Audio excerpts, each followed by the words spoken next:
ನಮಸ್ತೆ ಸ್ನೇಹಿತರೆ, ಮತ್ತೊಂದು ವಿಡಿಯೋಗೆ ತಮ್ಮೆಲ್ಲರಿಗೂ ಆತ್ಮೀಯವಾದ ಸ್ವಾಗತವನ್ನು ಕೋರುತ್ತಾ ಈ ಒಂದು ವಿಡಿಯೋದಲ್ಲಿ ನಾವೇನು ತಿಳ್ಕೊಳ್ಳೋಣ ಅಂತಂದ್ರೆ ಇತಿಹಾಸದ ಪ್ರಶ್ನೆ ಪತ್ರಿಕೆ ಆಗಿರ್ತಕ್ಕಂಥ 2020 ಪ್ರಶ್ನೆ ಪತ್ರಿಕೆಯ ಇಲಾಖೆಯ ಕೀ ಉತ್ತರಗಳೊಂದಿಗೆ ನಾವೇನ್ ಮಾಡೋಣ ಅಂದ್ರೆ ಈ ಕ್ವಶನ್ ಪೇಪರ್ ಅನ್ನ ನೋಡ್ತಾ ಹೋಗೋಣ. ದಯವಿಟ್ಟು ವಿಡಿಯೋನ ಸ್ಕಿಪ್ ಮಾಡದೆ ಕೊನೆವರೆಗೂ ನೋಡಿ ಅಂತ ತಮ್ಮಲ್ಲಿ ರಿಕ್ವೆಸ್ಟ್ ಮಾಡ್ತಾ, ಹಾಗಾದ್ರೆ ಈಗ ಮೊದಲನೇ ಪ್ರಶ್ನೆಯನ್ನ ನೋಡೋಣ ಬನ್ನಿ ಸ್ನೇಹಿತರೆ. ಮೊದಲನೇ ಪ್ರಶ್ನೆ ನೋಡಿ ಹೀಗಿದೆ: ಋಗ್ವೇದವು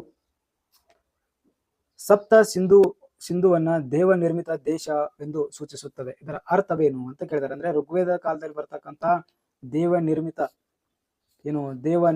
ದೇಶವೆಂದು ಸೂಚಿಸುವಂತ ಇದರ ಪದದ ಅರ್ಥ ಏನು ಅಂತ ಕೇಳಿದ್ದಾರೆ. ಈ ಪದಕ್ಕೆ ಸರಿಯಾಗಿರ್ತಕ್ಕಂಥ ಉತ್ತರ ಯಾವುದು ಅಂತಂದ್ರೆ ದೈವಿಕ ಭೂಮಿ ಅಂತ ಕರಿತಾ ಇದ್ರು. ಇದಕ್ಕೆ ಸರಿಯಾಗಿರ್ತಕ್ಕಂಥ ಉತ್ತರ ಯಾವ್ದ್ರಿ ಅಂದ್ರೆ ದೈವಿಕ ಭೂಮಿ ಅಂತಕ್ಕಂಥದ್ದು ಇಲ್ಲಿ ಸರಿಯಾಗಿರ್ತಕ್ಕಂಥ ಉತ್ತರ. ಇನ್ನ ನಂತರ ನೋಡಿ ಎರಡನೇ ಟಾಪಿಕ್ ಅಲ್ಲಿ ಓದ್ತಾವು ಬೌದ್ಧ ಗ್ರಂಥ ಆಗುಂತಕರ ನಿಕಾಯದಲ್ಲಿ ಸೂಚಿಸಲ್ಪಟ್ಟ ಬೃಹತ್ ಕ್ಷತ್ರಿಯ ರಾಜಾಡಳಿತ ಕ್ರಮ ಅಥವಾ ಮಹಾಜನಪದಗಳ ಸಂಖ್ಯೆ ಎಷ್ಟು ಅಂತ ಕೇಳಿದ್ದಾರೆ. ಹಿಂದೆ ಮುಂದೆ ಮಾಡಿ ಕೇಳಿರುವಂತಹ ಪ್ರಶ್ನೆ. ಅಂದ್ರ ಮಹಾಜನಪದಗಳ ಸಂಖ್ಯೆ ಎಷ್ಟಿದೆ ಅಂತ ಕೇಳಿದಂಗ ಅಷ್ಟ, ಮತ್ತೇನಿಲ್ಲದ್ರೆ. ಸೊ ಎರಡನೇದಕ್ಕೆ ಸರಿಯಾಗಿರ್ತಕ್ಕಂಥ ಉತ್ತರ ಬಂದು 16 ಮಹಾಜನಪದಗಳು ಇದ್ದು. ಸೊ ಅಲ್ಲಿ ಎಷ್ಟು ಬರುತ್ತೆ answer? 16 is the right answer. ನಂತರ ಪ್ರಶ್ನೆ ನೋಡಿ, ಕುಶಾನ ವಿಸ್ತರಣಾ ಬಡಾವಣಾ ವೇದಿಕೆ ಅಂತಿದೆ. ಕುಶಾನನ ವಿಸ್ತರಣಾದ ಬಡಾವಣಾ ವೇದಿಕೆ ಅಂತ ಕೇಳಿದ್ದಾರೆ. ಇದಕ್ಕೆ ಸರಿಯಾಗಿರ್ತಕ್ಕಂಥ ಉತ್ತರ ಬಂದು ಆಪ್ಷನ್ ಸಿ, ಬ್ಯಾಕ್ಟೀರಿಯಾ ಅಂತಕ್ಕಂಥದ್ದು ಇಲ್ಲಿ ಸರಿ ಇರುವಂಥದ್ದು. ಇನ್ನ ನಾಲ್ಕನೇ ಪ್ರಶ್ನೆ ನೋಡ್ರಿ, ಸಂಗಮ ಸಾಹಿತ್ಯದಲ್ಲಿ ಸೂಚಿಸಲ್ಪಟ್ಟ ಮುರಗನ್ ತಿನಾಯಿ ಏನನ್ನು ಉಲ್ಲೇಖಿಸುತ್ತದೆ ಅಂತ ಕೇಳಿದ್ದಾರೆ. ಮುರುಗನ್ ತಿನಾಯಿ ಏನನ್ನ ಉಲ್ಲೇಖಿಸುತ್ತದೆ ಅಂತ ಕೇಳಿರುವಂಥದ್ದು. ಇದಕ್ಕೆ ಸರಿಯಾಗಿರ್ತಕ್ಕಂಥ ಉತ್ತರ ಬಂದು D, answer is right answer. ಅಂದ್ರ ಮುರುಗನ್ ತಿನಾಯಿ ಅಂದ್ರೆ ಫಲವತ್ತಾದ ನದಿ ತೀರಗಳು ಅಂತ ಅರ್ಥ ಆಗುತ್ತೆ. ಓಕೆ, ನೆಕ್ಸ್ಟ್ ಫಿಫ್ತ್ ಒನ್, ಪಲ್ಲವರ ಕೊನೆಯ ಅರಸ ಯಾರಾಗಿದ್ದರು ಅಂತ ಕೇಳಿದ್ದಾರೆ. ಪಲ್ಲವರ ಕೊನೆಯ ಅರಸ ಯಾರಾಗಿದ್ದರು ಅಂತ ಕೇಳಿದ್ದಾರೆ. ಯಾರಾದ್ರೂ ಕಮೆಂಟ್ ಮಾಡ್ರಿ. ಅಪರಾಜಿತ ವರ್ಮರವರು ಪಲ್ಲವರ ಕೊನೆಯ ದೊರೆ ಅಥವಾ ಅರಸರಾಗಿದ್ದರು. ಇನ್ನು ನೋಡ್ರಿ, ವಿಚಿತ್ರ ಚಿತ್ತಣ್ಣ ಬ್ರಹ್ಮೇಶ್ವರ, ವಿಷ್ಣು ಮತ್ತು ಲಕ್ಷ್ಮಿ ದೇವಾಲಯಗಳನ್ನು ಇಟ್ಟಿಗೆ, ಮರ, ಲೋಹಗಳನ್ನು ಬಳಸದೆ ಕಟ್ಟಿದನು ಎಂದು ಈ ಕೆಳಗಿನವುಗಳಲ್ಲಿ ಯಾವ ಶಾಸನ ಹೇಳುತ್ತದೆ ಅಂತ ಕೇಳಿದ್ದಾರೆ. ಇದಕ್ಕೆ ಸರಿಯಾಗಿರ್ತಕ್ಕಂಥ ಉತ್ತರ ಬಂದು ಯಾವುದು ಅಂತಂದ್ರೆ ಆಪ್ಷನ್ ಸಿ, ಮುಂಡಗಪ್ಪುಟು ಶಾಸನ ಅಂತ ಬರುತ್ತೆ. ಅದು ಇದಕ್ಕೆ ಸರಿಯಾಗಿರ್ತಕ್ಕಂಥ ಉತ್ತರ. ಇನ್ನ ಬಹುಮನಿ ರಾಜ್ಯದ ಅಪಕಿಯರು ಯಾರಾಗಿದ್ದರು ಅಂತ ಕೇಳಿದ್ದಾರೆ. ಬಹುಮನಿ ರಾಜ್ಯದ ಅಪಕಿಯರು ಯಾರಾಗಿದ್ದರು ಅಂತ ಕೇಳಿದ್ದಾರೆ.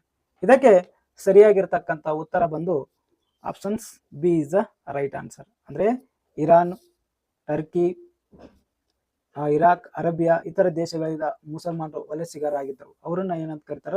ಅಪಕಿಯರಾಗಿದ್ರು ಅಂತ ಹೇಳ್ತಾರೆ. ಇನ್ನು ನೋಡ್ರಿ, ಮೆಟ್ಟಿಲುಗಳಿಂದ ಹಠಾತ್ ಆಗಿ ಬಿದ್ದು ಸತ್ತು ಹೋದ ಮೊಘಲ ದೊರೆ ಯಾರು ಅಂತ ಕೇಳಿದ್ದಾರೆ. ಇದಕ್ಕೆ ಸರಿಯಾಗಿರ್ತಕ್ಕಂಥ ಉತ್ತರ ಬಂದು C, option C is the right answer.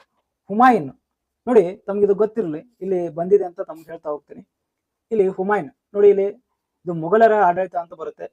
ಇದು ಮೊದಲನೇ ಪಾನಿಪತ್ ಕದನ ಆಗುತ್ತೆ. ಅದರಲ್ಲಿ ಇಬ್ರಾಹಿಂ ಲೋಧಿ ಮತ್ತು ಬಾಬರನ ಮಧ್ಯೆ ಯುದ್ಧ ಆಗುವಂತಹ ಸಂದರ್ಭ. ಅದಾದ ನಂತರ ಬಾಬರ್ ಭಾರತದೊಳಗೆ ಬಂದು ಮೊಘಲ ಸಾಮ್ರಾಜ್ಯವನ್ನ ಸ್ಥಾಪನೆ ಮಾಡ್ತಾನ. ಈ ಮೊಘಲ ಸಾಮ್ರಾಜ್ಯದ ಸ್ಥಾಪಕ ಬಾಬರ್ ಆಗಿರ್ತಾರ. ಬಾಬರನ ಮಗ ಯಾರು ಅಂತಂದ್ರೆ ಹುಮಾಯೂನ್. ಬಾಬರನ ಮಗ ಯಾರಾಗಿರ್ತಾರೆ? ಹುಮಾಯೂನ್. ಹುಮಾಯೂನ್ ಮಧ್ಯದೊಳಗ ಒಂದು ಆಳ್ವಿಕೆ ಬರುತ್ತೆ, ಅದು ಶೇರ್ ಶಾ ಆಡಳಿತ ಬರುತ್ತೆ, ಶೂರ್ ಮನೆತನ ಅಂತ ಬರುತ್ತೆ.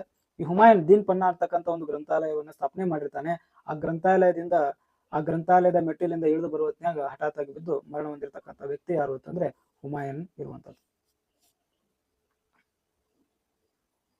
ಸತ್ಯದ ಹುಡುಕಾಟದಲ್ಲಿ 9ನೇ ಪ್ರಶ್ನೆ, ಸತ್ಯದ ಹುಡುಕಾಟದಲ್ಲಿ ಅಕ್ಬರನ ವೈಯಕ್ತಿಕ ಮಿತ್ರ, ತತ್ವಜ್ಞಾನಿ, ಮಾರ್ಗದರ್ಶಕರಾದವರು ಯಾರಾಗಿದ್ದರು? ಸತ್ಯದ ಹುಡುಕಾಟದಲ್ಲಿ ಅಕ್ಬರನ ವೈಯಕ್ತಿಕ ಮಿತ್ರ ಮತ್ತು ತತ್ವಜ್ಞಾನಿ ಮತ್ತು ಮಾರ್ಗದರ್ಶಕ ಯಾರಾಗಿದ್ದರು ಅಂತ ಕೇಳಿದ್ದಾರೆ.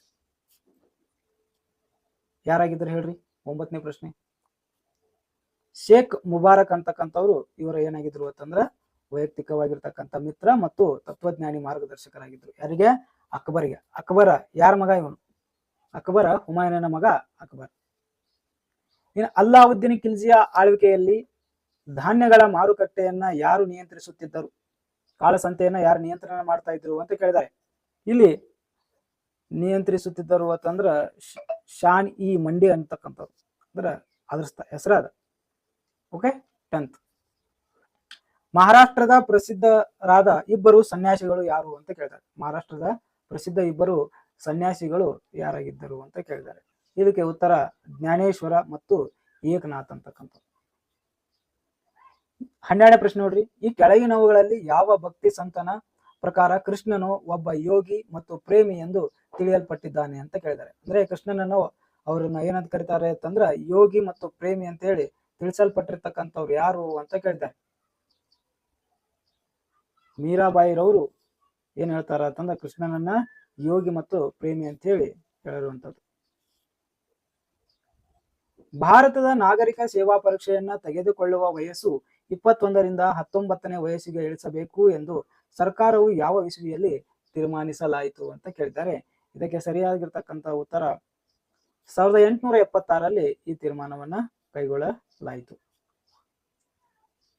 ಇನ್ನ 14ನೇ ಪ್ರಶ್ನೆ ನೋಡ್ರಿ, ಬ್ರಿಟಿಷ್ ಈಸ್ಟ್ ಇಂಡಿಯಾ ಕಂಪನಿಯ ಎಲ್ಲಾ ಅಧ್ಯಕ್ಷಗಿರಿಯ ನಾಯಕ ಸೇವಕರು ಆರಂಭದಲ್ಲಿ 3 ವರ್ಷಗಳ ಕಾಲ ತರಬೇತಿಯನ್ನ ಎಲ್ಲಿ ಪಡೆಯುತ್ತಿದ್ದರು ಅಂತ ಕೇಳಿದ್ದಾರೆ. ಬ್ರಿಟಿಷ್ ಈಸ್ಟ್ ಇಂಡಿಯಾ ಕಂಪನಿಯ ಅಧ್ಯಕ್ಷಗಿರಿಯ ನಾಗರಿಕ ಸೇವಕರು ಏನ್ ಕರೀತಾರಲ್ಲ ಅವ್ರಿಗೆ ಎಲ್ಲಿ ಏನ್ ಮಾಡ್ತಾ ಇದ್ರು, ಟ್ರೈನಿಂಗ್ ಅನ್ನ ಕೊಡ್ತಾ ಇದ್ರು ಅಂತ ಪ್ರಶ್ನೆಯನ್ನ ಕೇಳಿರುವಂತದ್ದು. ಎಲ್ಲಿ ಕೊಡ್ತಾ ಇದ್ರು ಅಂದ್ರೆ ಫೋರ್ಟ್ ವಿಲಿಯಂ ಕಾಲೇಜ್ ಕೋಲ್ಕತ್ತಾದಲ್ಲಿ ಅವ್ರಿಗೆ ಏನ್ ಮಾಡ್ಲಾಗ್ತಾ ಇತ್ತು ಅಂತಂದ್ರೆ ಟ್ರೈನಿಂಗ್ ಅನ್ನ ಕೊಡಲಾಗ್ತಾ ಇತ್ತು. ಇನ್ನು ನಂತರ 15ನೇ ಪ್ರಶ್ನೆ ನೋಡ್ರಿ, ಜನಪ್ರಿಯವಲ್ಲದ ಭೂ ಮಾಲೀಕರು ಈ ಕೆಳಗಿನ ಯಾವ ಚಳವಳಿಗೆ ಗುರಿಯಾಗಿದ್ದರು ಅಂತ ಕೇಳ್ತಾರೆ. 15ನೇ ಪ್ರಶ್ನೆ ಮಾಪಿಲ್ಲ ಚಳವಳಿ. ನೋಡಿ ಇದಕ್ಕೆ ಸರಿಯಾಗಿರ್ತಕ್ಕಂಥ ಉತ್ತರ ಯಾವುದು ಅಂದ್ರ ಮಾಪಿಲ್ಲ ಚಳವಳಿ. ಜನಪ್ರಿಯವಲ್ಲದ ಭೂ ಮಾಲೀಕರು ಈ ಚಳವಳಿಗಳಲ್ಲಿ ಯಾವ ಚಳವಳಿಗೆ ಗುರಿಯಾಗಿದ್ದರು ಅಂತಂದ್ರ ಮಾಪಿಲ್ಲ ಚಳವಳಿ. ಭಾರತದ ಅರಣ್ಯ ಪ್ರದೇಶಗಳನ್ನ ನಿರ್ಬಂಧಿತ, ಸುರಕ್ಷಿತ ಮತ್ತು ಅವರ್ಗೀಕೃತ ಎಂಬ 3 ವರ್ಗಗಳಲ್ಲಿ ವಿಭಜಿಸಿದ ಭಾರತದ ಅರಣ್ಯ ಕಾಯ್ದೆ ಯಾವುದು ಅಂತ ಕೇಳಿದ್ದಾರೆ. ಇದಕ್ಕೆ ಸರಿಯಾಗಿರ್ತಕ್ಕಂಥ ಉತ್ತರ 1878ರ ಭಾರತೀಯ ಅರಣ್ಯ ಕಾಯ್ದೆ. ಯಾವ್ದ್ರಿ? 1878ರ ಭಾರತೀಯ ಅರಣ್ಯ ಕಾಯ್ದೆ. ಇನ್ನ 1908ರಲ್ಲಿ ಒಂದು ಬಾಂಬನ್ನ ಎಸೆಯುವ ಮೂಲಕ ಬಂಗಾಳದಲ್ಲಿ ಲೆಫ್ಟಿನೆಂಟ್ ಗವರ್ನರ್ನನ್ನ ಕೊಲ್ಲಲು ಯತ್ನಿಸಿದವರು ಯಾರು ಅಂತ ಕೇಳಿದ್ದಾರೆ. ಕೊಲ್ಲಲು ಯತ್ನಿಸಿದವರು ಯಾರು? ಆಪ್ಷನ್ಸ್ 17 ಬಿ ಖುದಿರಾಮ್ ಬೋಸ್ ರವರು ಅಂತ ಆನ್ಸರ್ ಕೊಟ್ಟಿರುವಂತದ್ದು. ಕೋಲ್ಕತ್ತಾ ವಿಶ್ವವಿದ್ಯಾಲಯದ ಪ್ರಥಮ ಮಹಿಳಾ ಪದವೀಧರೆಂದರೆ ಯಾರಾಗಿದ್ದರು ಅಂತ ಕೇಳಿದ್ದಾರೆ. ಪದವೀಧರೆ ಯಾರಾಗಿದ್ದರು ಅಂದ್ರೆ ಕೋಲ್ಕತ್ತಾ ವಿಶ್ವವಿದ್ಯಾಲಯದ ಪ್ರಥಮ ಮಹಿಳಾ ಪದವಿಯನ್ನು ಪಡೆದಿರ್ತಕ್ಕಂಥವ್ರು ಯಾರು ಅಂತ ಅದರ ಅರ್ಥ. ಯಾರು ಅಂತಂದ್ರ ಗಂಗೂಲಿ ಅಂತಕ್ಕಂಥ ನೋಡಿ, ಕದಂಬಿನಿ ಗಂಗೂಲಿರವರು ಕೋಲ್ಕತ್ತಾ ವಿಶ್ವವಿದ್ಯಾಲಯದ ಪ್ರಥಮ ಮಹಿಳಾ ಪದವೀಧರೆ ಆಗಿದ್ದರು. ಇನ್ನು ಐತಿಹಾಸಿಕ ತತ್ವ ಎಂದರೇನು ಅಂತ ಕೇಳಿದ್ದಾರೆ. ಐತಿಹಾಸಿಕ ತತ್ವ ಎಂದರೇನು ಅಂತ ಕೇಳಿದ್ದಾರೆ 19ನೇ ಪ್ರಶ್ನೆಗೆ. ಇದಕ್ಕೆ ಸರಿಯಾಗಿರ್ತಕ್ಕಂಥ ಉತ್ತರ ಬಂದು ಐತಿಹಾಸಿಕ ಜ್ಞಾನದ ಸೂಕ್ತ ಬಳಕೆ ಅಂತಕ್ಕಂಥದ್ದು ಇಲ್ಲಿ ಸರಿಯಾಗಿರುವಂತದ್ದು. ಇನ್ನ 19ನೇ ಶತಮಾನದ ಹಿಂದಿನ ಐತಿಹಾಸಿಕ ಕಾರ್ಯಗಳಲ್ಲಿ ಮಹಾನ್ ದೋಷ ಯಾವುದಾಗಿತ್ತು ಅಂತ ಕೇಳಿದ್ದಾರೆ. 19ನೇ ಶತಮಾನದಲ್ಲಿ ಯಾವುದು ಮಹಾನ್ ದೋಷವಾಗಿತ್ತು ಅಂತ ಕೇಳಿದ್ದಾರೆ. ಇದಕ್ಕೆ ಸರಿಯಾಗಿರ್ತಕ್ಕಂಥ ಉತ್ತರ ಬಂದು ತಾರ್ಕಿಕ ವಿಧಾನದ ಕೊರತೆ ಅಂತಕ್ಕಂಥದ್ದು ಇಲ್ಲಿ ಸರಿ ಇರುವಂತ ಉತ್ತರ. ಇನ್ನು 21ನೇ ಪ್ರಶ್ನೆಯನ್ನು ನೋಡೋದಾದ್ರೆ, ಋಗ್ವೇದವು ಹಲವು ಪದರಗಳುಳ್ಳ ಏಕಶಿಲೆಯ ಬರಹವಾಗಿಲ್ಲ ಎಂದು ಸೂಚಿಸಿದ ವಿದ್ವಾಂಸರು ಯಾರೆಂದರೆ ಈ ಕೆಳಗಿನ ಪಟ್ಟಿಯಲ್ಲಿದ್ದಾರೆ. ಅಂದ್ರೆ ಋಗ್ವೇದವು ಹಲವು ಪದರಗಳುಳ್ಳ ಏಕಶಿಲೆಯ ಬರಹವಾಗಿಲ್ಲ ಎಂದು ಸೂಚಿಸಿದ ವಿದ್ವಾಂಸರು ಯಾರು ಅಂತ ಕೇಳಿದ್ದಾರೆ. ಈ ಕೆಳಗಡೆ ಇದ್ದಾರೆ ಅವರು ಯಾರು ಅಂತ ಹೇಳಿ. ಸೊ ಫಸ್ಟಿಗೆ ಹೇಳಿದಾರೆ ನೋಡ್ರಿ, ಇದಕ್ಕೆ ಸರಿಯಾಗಿರ್ತಕ್ಕಂಥ ಆನ್ಸರ್ ಹೇಳ್ಬಿಡ್ತೀನಿ ನೋಡಿ. ಇದಕ್ಕೆ ಸರಿಯಾಗಿರ್ತಕ್ಕಂಥ ಆನ್ಸರ್ ಬಂದು 1 ಮತ್ತು 3 ಸರಿ ಇರುವಂತದ್ದು. ಈ ಸ್ಟೇಟ್ಮೆಂಟ್ ಅನ್ನ ಹೇಳಿದವರು ಯಾರ್ಯಾರು ಅಂತಂದ್ರ 1 ಮತ್ತು 3 ಬರ್ಗ್ ಮತ್ತು ವಿಟೇಲ್ ಅಂತಕ್ಕಂಥವ್ರು ಈ ಸ್ಟೇಟ್ಮೆಂಟ್ ಅನ್ನ ಕೊಟ್ಟಿರುವಂತದ್ದು.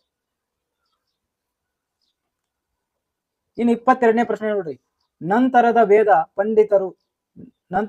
ಪಂಡಿತರು ಅಶುದ್ಧವಾದದ್ದು ಮತ್ತು ವೇದ ಸಂಸ್ಕೃತಿಯ ಮುಖ್ಯ ಪ್ರದೇಶದಿಂದ ದೂರದಲ್ಲಿರುವಂತದ್ದು